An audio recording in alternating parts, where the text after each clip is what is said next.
Bismillahirrahmanirrahim. Assalamualaikum warahmatullahi wabarakatuh. Alhamdulillahilladzi bi ni'matihi tatimmus shalihat wa bi fadlihi tafsul ghayat 'adada khalqihi wa ridha nafsihi wa zinata 'arshihi wa midada kalimatihi. Allahumma la sahla illa ma ja'altahu sahla wa anta taj'alul hazna idza syi'ta sahla. Allahumma a'inna 'ala dzikrika wa syukrika wa husni ibadatik. Allahumma taqabbal minna innaka antas samii'ul 'alim wa tub 'alaina innaka antat tawwabur rahim. Qala Allahu 'azza wa jalla fi kitabihil karim ba'da an a'udzu billahi minasy syaithanir rajim. Ya ayyuhalladzina amanu ittaqullaha haqqa tuqatih wa la tamutunna illa wa antum muslimun. Wa qala ya ayyuhan nas ittaqu rabbakumul ladzi khalaqakum min nafsin wahidah wa khalaqa minha zawjaha wa batha minhuma rijalan katsiran wa nisaa'a wattaqullaha alladzi tasaaluna bihi wal arham innallaha kana 'alaykum raqiba. Ya ayyuhalladzina amanu ittaqullaha wa qulu qawlan sadida yuslih lakum a'malakum wa yaghfir lakum dhunubakum wa man yuti'illaha wa rasulahu faqad faza fawzan 'azima. Hadirin wal hadirat, bapak-bapak dan ibu-ibu sekalian, jamaah salat maghrib rahimani wa rahimakumullah. Alhamdulillah, kita bersyukur kepada Allah Subhanahu wa taala yang dimana dengan nikmat-nikmatnya yang dikaruniakan kepada kita sehingga menggerakkan hati kita semua untuk bisa mengikuti pertemuan kita pada malam hari ini, kajian kita, ta'lim kita, dan kita banyak bersyukur kepada Allah dengan kesyukuran yang hakiki, karena ada begitu banyak nikmat yang dimana semua manusia dapatkan nikmat tersebut namun tidak bisa dimanfaatkan, ya, yang dimana manusia lalai dengan nikmat tersebut, ya, tidak memperhatikan nikmat tersebut, tidak menggunakannya untuk mendekatkan diri kepada Allah Subhanahu wa taala. Kata Nabi SAW, ni'matani maghbunun fihi ma katsirun minan nas as-sihhatu wal faraq. Ya, jadi ada dua nikmat Bapak Ibu sekalian yang dimana manusia lalai dengan dua nikmat tersebut, yang dimana manusia dia tidak memperhatikan, tidak menggunakan dua nikmat tersebut, ya, yaitu kata Nabi SAW, as-sihhatu wal faraq, nikmat kesehatan yang Allah berikan, tubuh kita sehat, ya, fisik kita kuat, makan kita enak, penciuman kita bagus dan seterusnya, dan al-faraq, waktu luang, ya. Dua nikmat ini dilalaikan oleh manusia. Kebanyakan dari kita melalaikan dua nikmat ini, tidak perhatikan nikmat ini dan tidak menggunakannya dalam ketaatan kepada Allah. Terkadang jamaah sekalian rahimakumullah, terkadang ada orang yang diberikan kesehatan oleh Allah, fisiknya kuat, ya, dan seterusnya, namun tidak memiliki kesempatan, tidak memiliki waktu luang. Tentu waktu luang di sini untuk mendekatkan dia kepada Allah Azza wa Jalla. Dan terkadang ada orang yang diberikan kesempatan, ada waktu luangnya Bapak Ibu sekalian, untuk mendekatkan diri kepada Allah, untuk berzikir, untuk salat, untuk ruku dan sujud kembali kepada Allah, namun apa? Dia terhalangi dengan penyakit, diberikan musibah oleh Allah dan seterusnya. Maka kita bersyukur kepada Allah, karena nikmat ini Allah berikan kepada kita. Allah pilih kita di antara ribuan hamba di atas permukaan bumi ini untuk hadir dan dalam rangka mendekatkan diri kepada Allah. Dan juga yang harus kita syukuri, para hadirin wal hadirat, bapak-bapak dan ibu sekalian, adalah nikmat apa?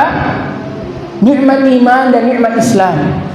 Ya, mungkin ini sering disebutkan oleh para penceramah, namun mungkin, ya, kita mungkin bantu syarahkan, jelaskan sedikit apa ini nikmat iman dan nikmat Islam. Kalau misalnya nikmat iman dan nikmat Islam tidak tertanam, Allah tidak menanamkan dua nikmat itu ke dalam diri kita, kepada hati kita ini, maka niscaya kita tidak datang ke tempat ini. Ya. Niscaya mungkin bagi yang sudah menuntut ilmu, sudah tahu ilmunya ini, kita tidak tahu keutamaan itu. Kita tidak tahu keutamaan salat qabliyah sebelum subuh. Kata Nabi SAW apa? Raka'atul fajri khairun minad dunya wa ma fiha. Ya, kata Nabi SAW, 2 rakaat Bapak Ibu sekalian, 2 rakaat sebelum salat subuh, sebelum azan subuh. Ya, atau mungkin sebelum subuh, intinya khairun minad dunya wa ma fiha. Kata Nabi SAW apa? Lebih baik daripada bumi dan isinya. Dan ulama sepakat, Bapak Ibu sekalian, fardu yang wajib itu harus diutamakan daripada yang sunnah. Ini kan sunnah, salat qabliyah. Ini tidak diwajibkan bagi siapa saja. Dan ini juga kita mau teruskan pengertian sunnah itu. Terkadang Bapak, banyak orang-orang yang mengambil pengertian sunnah itu pengertian anak sekolah dasar, anak SD. Sunnah katanya yang mengerjakannya dapat pahala, dan yang tidak mengerjakannya tidak dapat apa-apa. Dan ini kita harus teruskan, harus tashih, harus dibetulkan bahwa yang tidak mengamalkan sunnah itu dia rugi. Kita tadi katakan khairum minad dunya wa ma fiha. Ini kan sunnah. Yang tidak melakukannya ya tidak dapat apa? Ya, betul tidak mendapatkan apa-apa, tapi dia rugi. Ini lebih baik dari bumi dan isinya. Apatah lagi kalau salat subuhnya. Kalau saja salat sunnahnya seperti itu, keutamaannya lebih baik daripada apa? Bumi dan isinya, apatah lagi salat subuhnya. Aqimus salata liduluki syamsi ila ghasaqil lail wa qur'anal fajr inna qur'anal fajri kana mashhuda. Mungkin para jamaah bertanya, kenapa saya salat subuh tadi? Karena salat subuh memang berat. Dan ada 2 salat yang berat bagi orang munafik. Orang munafik itu kalau ibadah jemaah sekalian harus ada orang lihat. Dia mengharapkan pujian. Masya Allah, ya tahu ini Bu Aji sudah begini. Oh ini tahu Bapak sudah berjenggot, sudah salat subuh di masjid. Dilihat. Atau mungkin kalau dia salat dilihat sama orang, dia kasih bagus salatnya. Wa idza qamu ila salati qamu kusala yurauna an-nas ila akhir ayat. Kalau dia dilihat salat, orang munafik itu Bapak Ibu sekalian, kalau dilihat di salat, apa dia lakukan? Dia kasih bagus salatnya. Tapi kalau tidak ada orang lihat di salat, dia bermalas-malasan. Karena tidak ada orang lihat, tidak ada orang memuji. Nah, kata Nabi SAW, ada 2 salat yang dimana berat bagi orang munafik laksanakan. Salat apa itu? Salat Isya dan salat subuh. Karena mungkin 2 salat ini ya, mungkin salat subuh. Karena mungkin sedikit orang yang datang. Bagi mereka saja diberikan hidayah dan taufik dari Allah Subhanahu wa taala, maka salat subuh ini diberikan keutamaan yang sangat besar. Kalau kita mau bahas salat subuh Bapak dan Ibu sekalian, perlu taklim waktu yang panjang. Saking besar, saking dahsyatnya keutamaan salat subuh itu. Hadirin wal hadirat Bapak Ibu sekalian, yang dimuliakan dan dirahmati Allah Subhanahu wa taala. Dan juga ya, yang majelis-majelis seperti ini kita harus rutinkan. Karena kita duduk-duduk seperti ini, ada malaikat yang datang. Meskipun malaikat tidak kita lihat. Ya, innal malaikata lam tabau aslihataha ala ru'us talabil ilm. Atau kama qala Nabi sallallahu alaihi wasallam. Kata Nabi sallallahu alaihi wasallam, tidaklah orang yang duduk di suatu majelis, ya mungkin pembahasan-pembahasan agama misalnya, seperti sekarang ini, tidaklah malaikat turun, maka malaikat turun dan mengempakkan sayap-sayapnya, kemudian diletakkan di atas kepala para hadirin wal hadirat yang hadir pada majelis tersebut. Ya, dan kita bersyukur kita dipilih oleh Allah untuk duduk mendengarkan dan seterusnya. Satu hadis lagi sebelum kita masuk dalam pembahasan. Nabi SAW mengatakan, "Majtama'a qaumun fi baitin min buyutillah yatluna kitaballah wa yatadarasunahu fima bainahum illa nazalat 'alaihimus sakinah wa ghasyiyatuhumur rahmah wa haffathumul malaika wa dzakarullahu fi man 'indah." Tidaklah satu kaum atau tidaklah satu kelompok manusia, makhluk kumpul di antara di rumah-rumah Allah, yaitu masjid, di antara masjid-masjid Allah, kecuali apa? Turun malaikat kepadanya, illa nazalat alaihi sakinah. Yang pertama, diberikan ketenangan. Makanya terkadang ada orang mengatakan, Bapak Ibu sekalian, saya itu kalau di masjid lebih enak daripada di rumah, lebih adem, lebih enteng, lebih tenang. Ada kenikmatan tersendiri yang saya tidak dapatkan kalau di rumah atau di tempat lain selain di masjid. Karena memangnya sabda Nabi SAW mengatakan seperti itu, illa nazalat alaihi sakinah. Di majelis ilmu, di majelis agama, di majelis yang membicarakan ayat-ayat Allah dan perkataan Nabi SAW, turun sakinah, ketenangan. Wa ghasyiyatuhur rahmah. Kemudian diturunkan rahmat, kasih sayang Allah. Kenapa diturunkan kasih sayang rahmat? Karena Allah ridha dengan perbuatan kita. Ketahuilah jamaah sekalian, ketika Allah ridha dengan perbuatan kita yang kita lakukan, baik dunia ataupun akhirat, maka Allah akan menurunkan sakinah kepada kita. Ridha, dimudahkan urusan kita, dilunaskan utang-utang kita, diberikan keturunan yang banyak, diberikan, dilancarkan pekerjaan kita semua. Itu tandanya kalau Allah cinta dan menurunkan rahmat kita. Tanda baiknya seorang muslim. Tanda baiknya ketika kita melakukan suatu amalan. Wa haffathumul malaika wa dzakarahumullahu fi man indah. Kemudian setelah itu turun malaikat. Apa nabi malaikat? Mereka mencatatkan nama-nama yang hadir di majelis tersebut, yang sekarang ini nama-nama kita dicatat. Kemudian apa? Disetorkan nama tersebut kepada Allah Azza wa Jalla, Rabbul Alamin. Mungkin kita jamaah sekalian senang sekali kalau nama tak disebut sama Pak Wali Kota. Senang sekali bahagianya itu luar biasa kalau disebut nama tadi presiden di depan orang-orang, di depan pejabat misalnya. Bagaimana hati kita ini kayak mau terbang, ya? Tapi bagaimana kalau nama-nama kita disebutkan di depan Rabbul Alamin yang punya semua ini disebutkan.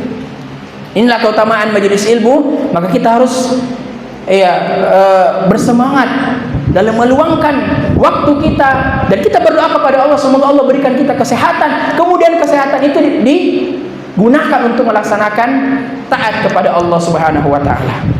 Baik, para hadirin wal hadirat, Bapak-bapak dan Ibu sekalian, dan juga para asatidzah di Dewan DPD Wahda Islam Parepare yang kami hormati dan kami banggakan, sesuai judul kita atau tema taklim kita pada malam hari adalah untaian nasihat atau untaian wasiat kepada seorang sahabat yang masih kecil.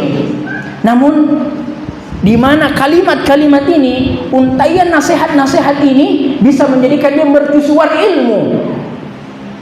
Dia menjadikan dia sebagai staf ahli dalam sebuah kepemimpinan, menjadikan dia sebagai lautan ilmu dengan nasihat, dengan wasiat yang disampaikan kepada dia, dan dia masih kecil.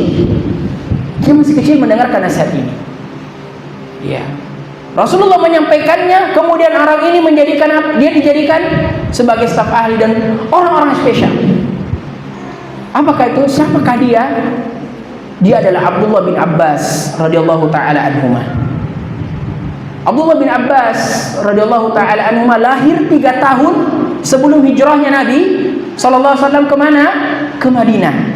Jadi beliau lahir 3 tahun sebelum beliau pindah ke Madinah. Hijrah ke Madinah. Makanya disebut kaum muhajirin dan kaum ansor. Muhajirin itu orang-orang yang hijrah, yang pindah. Ya, ke mana? Ke Madinah. Sudah melaksanakan dakwah dan seterusnya. Ya. Abdullah bin Abbas merupakan sepupu dari Nabi sallallahu alaihi wasallam. Jadi Rasulullah itu punya beberapa paman. Di antaranya ada yang musyrik dan mati dalam kekufuran, dan mati dalam kesyirikan tidak Islam. Mati begitu saja tanpa bersyahadat, tanpa dibimbing dalam mengucapkan kalimat syahadat dan seterusnya. Dia adalah Abu Lahab dan Abu Talib. Ya. Abu Talib ini subhanallah dia orang paling dekat dengan Nabi sallallahu alaihi wasallam. Di masa khidmatnya beliau, ketika telah meninggal pamannya, ketika telah meninggal bapak dan ibunya, kemudian telah meninggal kakeknya dan seterusnya, maka pamannya mengambil. Namun ketika beliau SAW diangkat sebagai nabi, dijadikan sebagai rasul, maka dia orang yang paling pertama keluar dari pembinaan dan pengasuhan Nabi SAW. Ya. Tapi meskipun dia jauh, tidak bersama dengan Nabi, tapi dia tetap memperhatikannya. Nabi kita Muhammad SAW. Kemudian diantaranya yang masuk Islam, Hamzah bin Abdul Muttalib. Kemudian beliau wafat, beliau syahid di perang Uhud. Kemudian ada sahabat yang ada paman beliau yang masuk terakhir dalam Islam. Siapakah dia? Abbas bin Abdul Muttalib. Kemudian Abbas ini melahirkan seorang putra bernama Abdullah bin Abbas radhiyallahu taala anhuma. Dan ini yang kita bahas insyaallah taala. Baik. Dan wasiat ini juga kita sampaikan bahwa dia juga terkumpul dalam satu kalimat. Ta'arraf ilallahi fir raqa, ta'arraf ilallahi fir raqa, ya'rifka fi syiddah. Kenalilah Allah di waktu lapangmu, maka Allah akan mengenalmu di waktu sempitmu. Terkadang ada orang jamaah sekalian, dia dekat dengan Allah baru lagi ke masjid, baru lagi dia salat, kalau ada masalahnya, terlilit di utang misalnya, kena musibah, kecelakaan dan seterusnya, baru dia salat lagi, baru dia lagi ruku, sujud, taubat dan seterusnya. Tapi kalau dia sudah berada di waktu lapang, sudah sudah optimal kehidupannya, kembali lagi kufur, tidak salat lagi, meninggalkan lagi masjid, tidak lagi sendalnya dia di masjid, atau mungkin tidak pernah lagi berzikir. Seperti orang kafir. Orang kafir juga beriman kepada Allah. Dia beriman ya. Dia percaya dengan adanya Allah. Makanya disebutkan dalam ayat, fa idza raqibu fil fulki da'u Allah mukhlishina lahud-din. Kalau dia di jalan, Bapak Ibu sekalian, orang kafir dulu itu kalau di jalan, di kapal, di laut, dia itu berdoa kepada Allah. Fad'u Allah mukhlishina lahud-din. Dia berdoa kepada Allah. Ya Allah telah selamatkan saya dan saya pada ombak bla bla bla ya. Saya minta seperti ini. Mereka juga berdoa kepada Allah. Tapi ketika sampai di tempat tujuannya, mereka tinggal lagi, kufur lagi, tidak mau lagi beribadah. Dan yang sampai kita termasuk ya, seperti sifat-sifat mereka ini. Waktu lapang ya, kita jauh dari Allah. Kita tidak mau lagi sembahyang, tidak mau lagi sholat, tidak mau lagi puasa, sedekah. Tapi ketika kita dilimpa musibah, sedekahnya 1 juta, 2 juta. Ditimpa musibah, baru lagi sholat, baru lagi rajin sholat. Makanya kata Nabi SAW, ta'arraf ilallahi fir raqa'i, ya'rifka fi syiddah. Kenalilah Allah di waktu luangmu, maka Allah akan mengenalmu, akan menjagamu, akan memperhatikanmu di waktu sempit. Baik, kita bacakan ya, bagaimana perkataan Nabi SAW, bagaimana kalimat-kalimat, bagaimana nasihat Nabi SAW kepada sepupunya ini masih kecil. Siapa itu? Abdullah bin Abbas. Dan kita lihat bagaimana ya cara Nabi SAW, bagaimana kata-katanya kalau dia mau nasihati orang. Ya, dia mau tanya bebek orang bagaimana. Ya. Hadisnya langsung diriwayatkan oleh sahabat Abdullah bin Abbas. Abdullah bin Abbas di masa kekhilafahan Umar bin Khattab radhiyallahu taala an, ya kita mungkin biasa ketika ada pejabat, ada pemerintahan pasti membutuhkan staf ahli. Ya, pasti membutuhkan tempat konsultasi, tempat bertanya dan seterusnya. Dan di masa khilafah Umar bin Khattab radhiyallahu taala an, siapa staf ahlinya? Staf ahlinya ini sahabat junior Abdullah bin Abbas. Karena dia dijuluki Bahrul Ilm, lautan ilmu. Gara-gara apa? Salah satu sebabnya karena dia menjaga wasiat Nabi SAW. Ketika Umar bin Khattab mengumpulkan para sahabat senior, ya, Umar bin Khattab masuk ke dalam majelisnya, musyawarahnya itu bersama siapa? Anak kecil. Anak kecil. Ya. Sekitar umur 10 atau 13 tahun. Tapi kalau kita lihat itu kayaknya umur 10 tahun, Bapak Ibu sekalian. Diajak masuk, para sahabat sudah bertanya, "Wahai Umar, siapa yang kasih masuk ini?" "Anak kecil ini, kamu kasih masuk ini." Apa kata Umar? Mungkin dari fisiknya, mungkin dari umurnya dia kecil, dia junior, dia masih di bawah kita, tapi ilmunya sudah senior dan mengalahkan kita semua. Sehingga Umar menobatkan Abdullah bin Abbas sebagai staf ahli dalam kekhilafahannya, karena dia lautan ilmu. Nah, an Abil Abbas Abdullah bin Abbas radhiyallahu anhu maqal kuntu khalfan Nabi sallallahu alaihi wasallam yawman. Dari sahabat Abdullah bin Abbas radhiyallahu anhuma, ya, beliau mengatakan, dari sahabat Abdullah bin Abbas, beliau mengatakan, ceritanya ini Abdullah bin Abbas ingin berbagi pengalaman kepada kita, bagaimana ketika dulu dia disampaikan oleh Nabi SAW, bagaimana ketika orang yang spesial dia menasihati dia. Beliau mengatakan, kuntu khalfan Nabi sallallahu alaihi wasallam. Dalam riwayat yang lain disebutkan, kuntu khalfan Nabi sallallahu alaihi wasallam ala dabbah. Saya suatu ketika saya berada di belakang Nabi SAW. Para ulama mengatakan suatu hari saya dibonceng oleh Nabi SAW. Di riwayat yang lain dikatakan suatu hari saya berada di atas unta, di atas khimar, di atas hewan bersama Nabi sallallahu alaihi wasallam. Ya. Kemudian faqal, ya gulam, inni uallimuka kalimatin. Ihfazillaha yahfazka, ihfazillaha tajidhu tujahaka. Idza sa'alta fas'alillah wa idza ista'anta fasta'in billah wa'lam anna al-ummata law ijtama'at ala an yanfa'uka bi syai' lam yanfa'uka bi syai' illa qad katabahu Allah lak wa in ijtama'u ala an yadurruka bi syai'in lam yadurruka bi syai'in qad katabahu Allah 'alaika rufi'atil aqlam wa jaffatis suhuf. Rawahu Tirmidzi wa qala haditsu hasan sahih. Kita terjemahkan. Rasulullah mengatakan kepada Abdullah bin Abbas, ya gulam, inni uallimuka kalimatin. Ya gulam dalam bahasa Arab ini kayak kata kasih sayang. Wahai anakku, wahai anak kecil. Ya gulam, wahai anak kecil. Kita perhatikan bagaimana cara Nabi SAW menasehati anak kecil.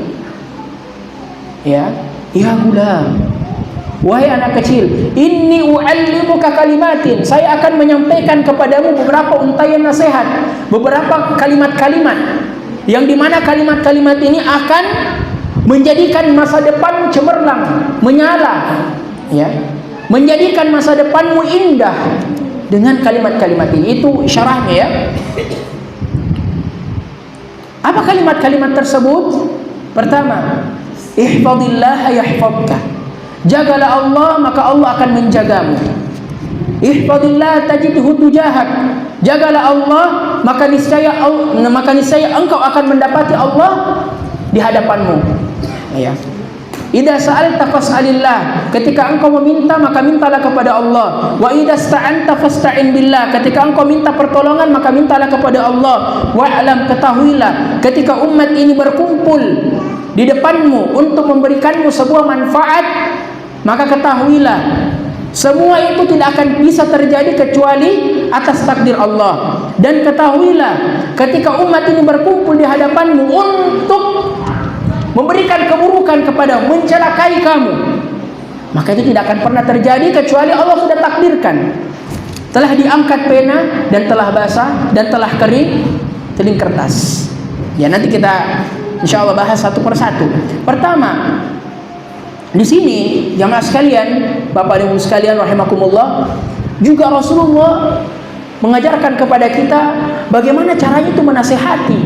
Kalau kita mau kasih tahu orang, kita mau dakwai orang, kita mau sampaikan A, sampaikan B kepada dia, bagaimana caranya untuk sampai ke hatinya? Ini kan anak-anak jamaah sekalian, ya gulam, ini umur sekitar 10 tahun, ya, masih kecil sekali, tapi sudah disampaikan seperti itu. Cara Nabi SAW adalah kita face to face, dua orang antara kita dengan dia saja, tidak ada orang lain. Kalau sudah seperti itu cara mau kasih tahu orang bagaimana, begini, begitu.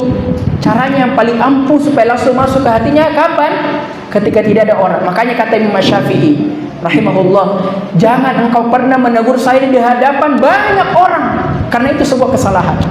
Jangan pernah engkau nasihati saya, kritik saya, tegur saya di hadapan orang, karena itu sebuah kesalahan. Dan kita semua manusia tidak suka seperti itu juga. Dinasihati, dikasih tahu salah kau itu, baru di depan banyak orang. Itu kan tidak benar. Bahkan itu bukan nasihat, itu kayak menjadi musuh untuk kita, menjadi bumerang, ya, membuat hati saudara kita atau yang kita nasihati sakit hati, kasihan. Cara Nabi SAW adalah face to face. Kuntu khalfan Nabi SAW, saya berada di belakang Nabi sambil Nabi bawa kendaraan, hewan dan seterusnya, unta, sambil itu dia nasihati. Atau kita face to face kita sampaikan, begini akhi, begini saudaraku, begini yang betul sebenarnya, itu tadi ada keliru, gitu. Kalau sudah seperti itu, insya Allah nasihat yang kita sampaikan bil hikmati, bil layyin warif, dengan lembut tentu, maka itu akan masuk ke dalam hatinya. Apa kata Nabi SAW? Ihfadillah yahfadka. Jagalah Allah, maka Allah akan menjagamu. Pertanyaannya jamaah sekalian, apakah Allah itu butuh dijaga? Apakah Allah itu butuh dijaga? Kita kan sering mengatakan hafizahullahu, semoga Allah menjaganya. Allahu yahfazukum, semoga Allah menjaga kalian. Tapi di sini dikatakan ihfazillah yahfazka. Nasihat Nabi kepada Abdullah bin Abbas, jagalah Allah maka Allah akan menjagamu. Apakah itu yang dimaksudkan? Kata para ulama adalah jagalah syariat Allah, jagalah perintah-perintah Allah, jagalah larangan-larangan Allah. Maka ketika kalian sudah menjaganya, maka Allah akan menjagamu juga. Ya, perlu kita garis bawah di sini. Pertama, jaga perintah-perintah Allah. Ada beberapa perintah dalam Al-Quran untuk kita jaga. Pertama dan yang paling utama adalah jagalah salat. Ya, jagalah salat. Ihfadillah yahfadka, yaitu jagalah salat, maka Allah akan menjagamu. Karena yang dihisab pertama kali nanti jamaah sekalian adalah apa? Salat. Salat yang akan ditanya nanti. Kita akan pertanggungjawabkan salat kita di hadapan Allah Subhanahu wa taala. Maka pertama jagalah salat. Allah mengatakan dalam surah Al-Baqarah, "Hafizu 'alas salawati was-salatil wusta wa qumu lillahi qanitin warka'u ma'ar raki'in wa aqimus salata" ila akhir ayat. Pertama apa? Tunaikan salat. Jagalah salat. Dan kalau kita lihat dari hadis, ya jamaah sekalian, ketika orang itu menjaga perintah-perintah Allah, maka Allah akan puji dia. Allah mengatakan, "Walladzina tu'aduna hadza ma tu'aduna likulli abwabin hafiz." Allah mengatakan, inilah nikmat yang dijanjikan kepadamu atas engkau menjaga semua perintah Allah. Hafiz ini ya penjagaan yang sangat ketat. Kita jaga betul. Maka dia dimasukkan ke dalam syurga atas apa? Tentu rahmat Allah Subhanahu wa taala, dan juga atas engkau telah menjaga semua perintah-perintahku ketika engkau masih hidup di dunia. Hadza ma tu'aduna likulli abwabin hafiz. Ya, semua perintah engkau jaga, semua larangan engkau jaga. Dan ada beberapa perkara yang Allah tekankan dalam Al-Quran yang harus kita jaga. Tadi salat. Dan ya, apa yang masukkan sini jaga salat? Mungkin orang kalau mau bilang kata salat saja dijaga, bisa. Jaga salat maksudnya dalam konteks kalimat ya salat dijaga, kata salat itu dijaga. Tapi apa yang dimaksudkan di sini adalah jagalah salat itu untuk tepat waktu, bukan bolong-bolong, bukan sebentar-sebentar. Sebentar baru dia adzan. Baik kalau dia sholat sunnah di rumah, karena ada juga keutamaan tersendiri Bapak Ibu. Kalau sudah adzan, kemudian kita sholat sunnah di rumah, sholat qobliyah.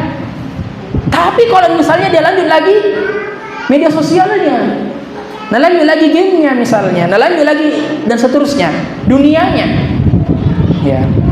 Sehingga dia apa? Tasahul dalam ibadah, bermudah-mudahan sebentar taswif. Ya, sebentar, akhirnya tidak jadi.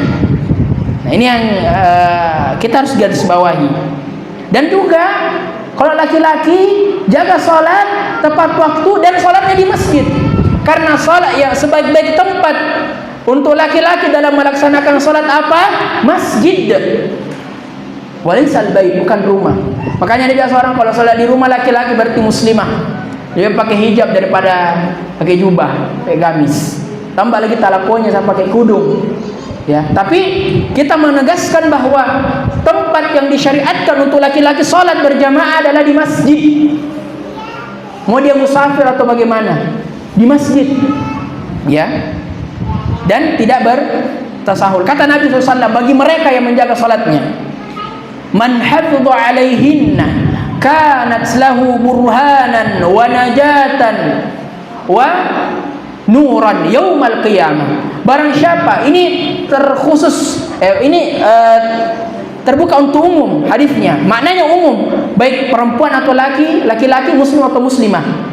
Man hafidha alaihinna kanat lahu burhanan. Barang siapa yang menjaga 5 waktu salat ini, subuh, zuhur, ya, asar, maghrib, isya, kanat lahu burhanan, maka dia diberikan apa? Petunjuk oleh Allah Subhanahu wa ta'ala, dimudahkan nanti dalam hisab, dalam mempertanggungjawabkan amalannya di dunia.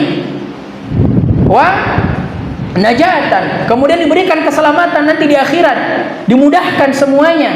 Wa nuran, dan diberikan cahaya oleh Allah di hari kiamat.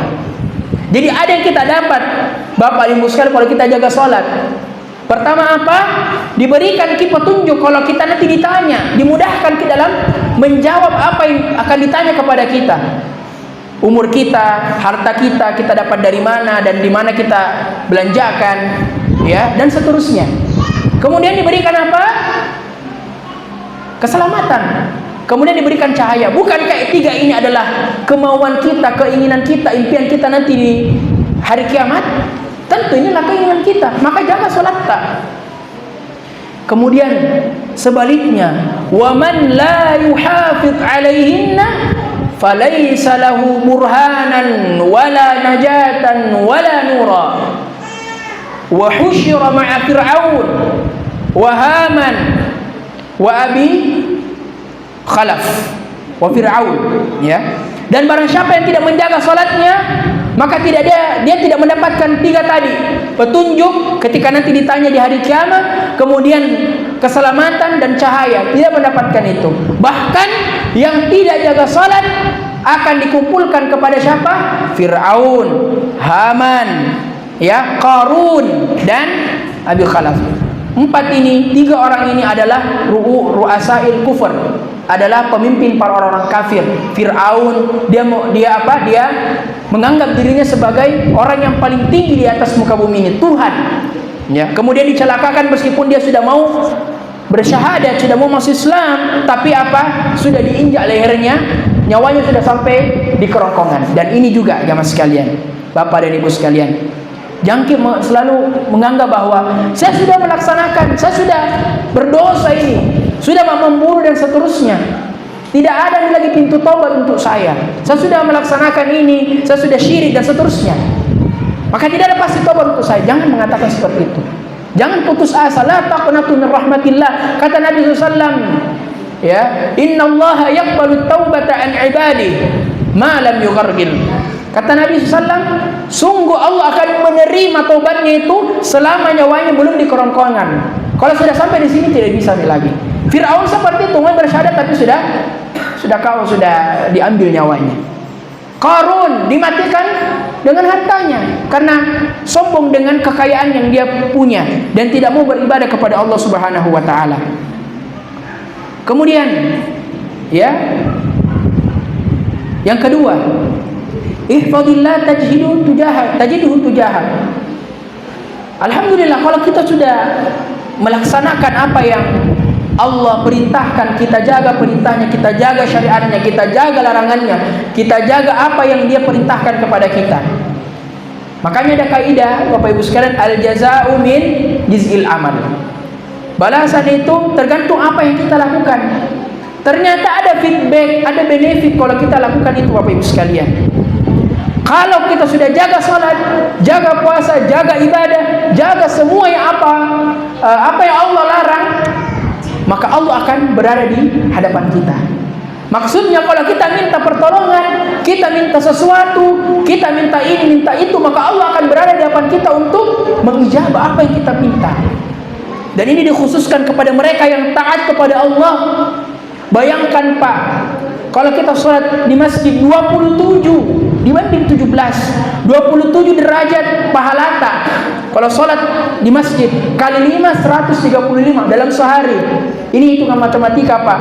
Sehari sholat tepat waktu berjamaah di masjid 27 derajat pahalanya. Dikali 5 sholat dalam sehari 135 kalau tidak salah hitung. Kali lagi kalau sepekan, kali lagi kalau setahun, kali lagi kalau sepuluhan tahun, kali lagi kalau sudah ratusan tahun. Makanya nanti di akhirat banyak orang bingung, amalan apa ini banyak sekali. Ternyata pahala kita sudah bergunung-gunung karena sholat. Tapi kalau ibu-ibu, sebaik tempat sholat untuk perempuan adalah apa? Di rumah. Ya, di rumah. Tayyib. Maka tatkala ketika dia dekat kepada Allah, telah penuh charger keimanannya, maka apapun yang dia harapkan kepada Allah, dia minta dan seterusnya, maka Allah akan berada di hadapannya. Karena itulah keutamaan orang-orang yang menjaga ibadah-ibadahnya kepada Allah. Kemudian yang ketiga, idza sa'alta fas'alillah wa idza sta'anta fasta'in billah. Kalau kita ingin meminta sesuatu, apapun itu, jamaah sekalian, minta kepada Allah langsung. Sekarang orang mengadu dulu kepada manusia baru ke Rabbnya. Tabe bisa pinjam uang tak dulu begini dari uangku misalnya. Bisa minta garam tak sedikit. Bapak Ibu sekalian, sahabat dahulu garam saja kasihan, garam ini untuk masak, asin-asin. Dia minta kepada siapa dulu? Minta kepada Allah. Berdoa dulu, ya Allah, berikanlah saya garam. Nanti Allah gerakkan orang-orang di sekitarnya untuk memberikan dia garam. Ya. Jadi minta dulu kepada Allah. Idza sa'alta fas'alillah wa idza sta'anta fasta'in billah. Dan kalau mungkin minta pertolongan, minta kepada Allah, bukan minta ke dukun. Kata Nabi SAW, barang siapa yang mendatangi dukun, maka salatnya tidak akan pernah diterima 40 hari 40 malam. Datangi ke dukun, mau guna-gunai orang, mau santet orang, mau minta ini, mau minta itu, alpar, ini itu, mau mewah, tidak diterima salat 40 hari 40 malam, Bapak sekalian. Di riwayat lain, barang siapa yang mendatangi dukun dan membenarkan apa yang dikatakan dukun, oh ini apa sekarang itu Bapak bisa cek apa lagi kalau di TikTok itu khodam ya, khodam. Ini termasuk. Kalau kita percaya ini 40 hari 40 malam tidak diterima salat, sia-sia kesembahyang, sia-sia kita bangun tengah malam berdoa. Makanya jangan pernah sekali-kali kita seperti ini Bapak Ibu sekalian. Ya, kalau kita meminta pertolongan, minta kepada Allah. Allah kita yakin Dia adalah Maha mendengar, Maha mengijabah doa-doa kita, menangis, merengek. Sebagaimana anak-anak kalau minta uang kepada kita, ada pun strateginya, menangis dulu. Mau beli ini, bapak mau beli ini, baru kita kasih. Maka seperti itu juga kita sebagai makhluk yang lemah, minta kepada Allah dengan menangis, merengek. Ya Allah, kasih tidak ada, kasih uangku ini, berikan saya rezeki, lancarkan rezekinya suamiku, lancarkan rezekinya anakku.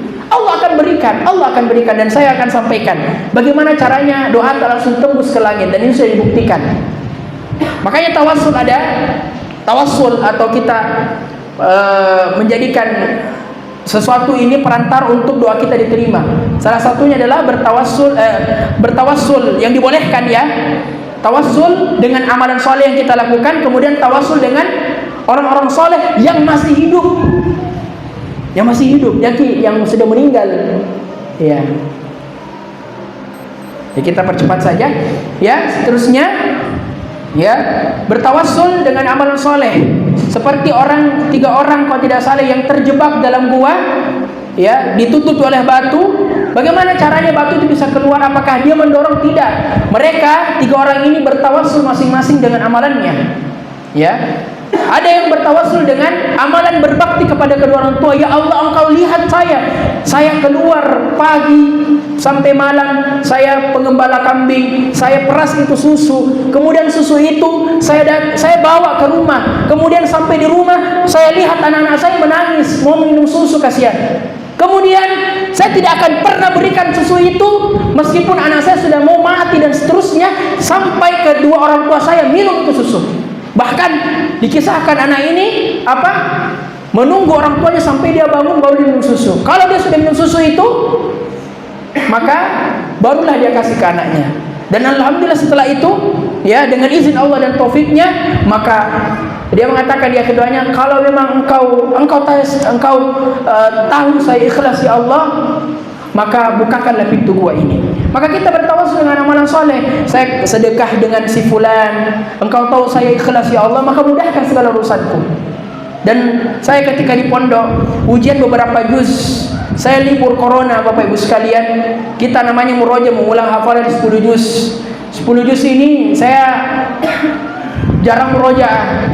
Tapi ketika masuk pemberitahuannya ujian besok 10 juz hilang, akhirnya saya begadang muroja itu 10 juz ini suara habis Bapak Ibu sekalian. Tapi saya pakai tawassul dengan amalan soleh. Ini bukan mau ria Pak, sombong, tapi ini mencontohkan, ini motivasi kita, ya. Kita minta kepada Allah, ya Allah saya begini. Kalau engkau tahu saya ikhlas ya, maka mudahkan biasa ujianku. Alhamdulillah saya dapat pendidikan seperti ini. Ya, bagus alhamdulillah. Karena dengan ini, saya percaya dengan ini karena ya apa yang kita yakini, apa yang kita rasakan itu semua Allah tahu. Kemudian wa idza sta'anta fasta'in billah. Ya karena doa juga sebagaimana kisah ibunya Abu Hurairah yang periwayat hadis terbanyak, dia masuk Islam karena apa? Salah satu sebabnya karena doa Nabi SAW. Ini menunjukkan bolehnya kita bertawassul dengan doa-doa orang yang saleh yang masih hidup. Apatah lagi Rasulullah SAW. Tapi kalau Rasulullah sudah wafat, kita cari orang saleh, minta doanya. Ya wahai Nabi, wahai Rasul, doakanlah ibu saya untuk segera masuk ke Islam, karena perbuatannya tadi sudah mengejek kamu ya Rasulullah. Sehingga Abu Hurairah yang periwayat hadis terbanyak yang belajar kepada Rasulullah minta supaya diberikan hidayah kepada mamanya ini, ibunya masuk Islam. Kata Nabi, Allahumma hdi umma Abi Hurairah. Ya Allah berikanlah hidayah, petunjuk supaya masuk Islam ini ibunya Abu Hurairah. Setelah beberapa menit Abu Hurairah pamit kepada Rasulullah, pulang ke rumahnya. Sampai ke rumahnya baru ketuk-ketuk pintu, ibu langsung pas dia buka itu pintu, apa dia katakan? Asyhadu an la ilaha illallah wa asyhadu anna Muhammadan abduhu wa rasuluh. Sudah Islam. Ini karena apa? Salah satu sebabnya adalah dia karena doa orang-orang saleh itu Nabi sallallahu alaihi wasallam. Wa'lam anna al-ummata, ini terakhir, law ijtama'at ala an yanfa'uka bi syai'in lam yanfa'uka bi syai'in laqad katabahu Allahu lak, dan seterusnya. Ini berkaitan dengan masalah takdir Bapak Ibu sekalian. Ini berkaitan dengan masalah takdir. Ketahuilah ketika seluruh umat ini, maksudnya kalau saja ada sarana-sarana perantara-perantara yang orang-orang makhluk manusia berikan kepada kita untuk kita misalnya seperti ini lulus. Ya biasanya kalau ada anak-anak kita mungkin mau sekolah di universitas seperti ini, biasanya ada jendela apa semualah, orang jendela apa. Tapi ini berkaitan dengan masalah takdir ini. Ya. Meskipun semua orang mendukung kita, memberikan kita uang misalnya perantara untuk mendapatkan itu yang kita tuju, namun Allah tidak mentakdirkan untuk itu, tidak bisa. Meskipun satu pare-pare ini kumpul di hadapan kita, mungkin nak kasih ini misalnya, tapi Allah tidak takdirkan, maka tidak bisa terjadi. Adapun sebaliknya, kalau keburukan mungkin nak celakai orang, mungkin misalnya nak taruhkan apa begitu di jalanan, mungkin misalnya nak borongi dan seterusnya, tapi kalau Allah tidak takdirkan, maka itu tidak akan terjadi. Ini berkaitan dengan takdir. Kita percaya dengan takdir. Ya Allah tetapkan, ya Allah Subhanahu wa taala telah tuliskan di Lauhul Mahfuz. Baik para hadirin wal hadirat, Bapak-bapak Ibu sekalian yang dirahmati Allah Subhanahu wa taala. Ya kita berdoa kepada Allah semoga pertemuan kita pada malam hari ini diberkahi oleh Allah Subhanahu wa taala, dan juga kita dimasukkan ke dalam surga Allah Subhanahu wa taala, dan dijadikan ya apa yang kita lakukan pada malam hari ini sebagai amal kebajikan. Allahumma amin.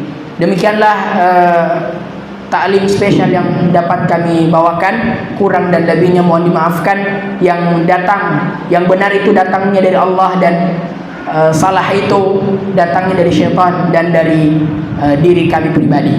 Kita tutup dengan membaca doa kafaratul majlis. Subhanakallahumma bihamdika asyhadu an la ilaha illa anta wa astaghfiruka wa atubu ilaik.